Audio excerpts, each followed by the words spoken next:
சாந்தி 23/4/2024 காலை முரளி.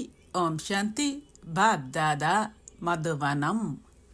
சாராம்சம்: இனிய குழந்தைகளே, தந்தை உங்களுக்கு கொடுக்கின்ற கற்பித்தல்களை பயிற்சியில் இடுங்கள். ஒரு சத்தியத்தை செய்த பின்னர் நீங்கள் அதில் இருந்து விலகிச் செல்லக்கூடாது. கட்டளைகளுக்கு கீழ்ப்படியாமல் இருக்க வேண்டாம். கேள்வி: உங்களுடைய கல்வியின் சாராம்சம் என்ன? எந்த பயிற்சியை நீங்கள் நிச்சயமாக கொண்டிருக்க வேண்டும்? பதில்: உங்களுடைய கல்வி ஓய்வு ஸ்திதிக்கு செல்வதற்கானதாகும். சப்தத்திற்கு அப்பால் செல்வதே இந்த கல்வியின் சாராம்சமாகும்.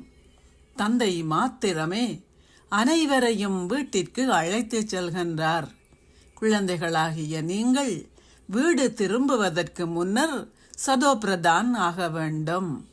இதற்கு ஏகாந்தமான இடத்திற்கு சென்று ஆத்ம உணர்வை பயிற்சி செய்யுங்கள்.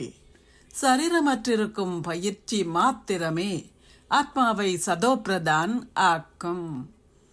ஓம் சாந்தி. தாரணைக்கான சாராம்சம்: 1.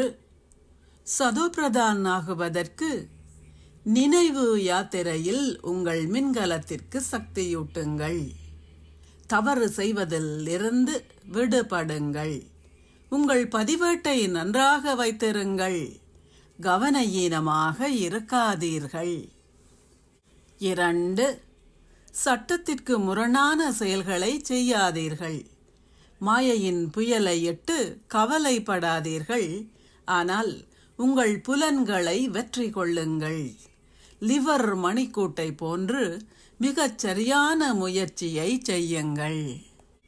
ஆசீர்வாதம்: நீங்கள் சேவை செய்வதன் மூலம் சந்தோஷம், சக்தி மற்றும் அனைவரது ஆசீர்வாதங்களையும் பெறுகின்ற ஓர் புண்ணிய ஆத்மா ஆகுவீர்களாக. சந்தோஷமும் சக்தியுமே நீங்கள் செய்கின்ற சேவையில் தென்படுகின்ற உடனடி பலன் ஆகும். நீங்கள் செய்கின்ற சேவை ஆத்மாக்கள் தந்தையிடம் இருந்து ஆஸ்தியை பெறுவதற்கு உதவுவதால் அது புண்ணிய செயல் ஆகுகின்றது. புண்ணியம் செய்பவர்கள் நிச்சயமாக ஆசீர்வாதங்களை பெறுகின்றார்கள். சகல ஆத்மாக்களின் இதயத்திலும் உருவாகுகின்ற சந்தோஷ எண்ணங்கள் அனைத்தும் உங்களுக்கு ஆசீர்வாதங்கள் ஆகுவதுடன் அவை எதிர்காலத்திற்காக சேமிக்கப்படுகின்றன. எனவே உங்களை எப்போதும் சேவையாளராக நீங்கள் கருதினால் நீங்கள் தொடர்ந்தும் சதா சந்தோஷத்தையும் சக்தியையும் பெறுவீர்கள். அதுவே உங்கள் சேவைக்கான அழியாத பலனாகும்.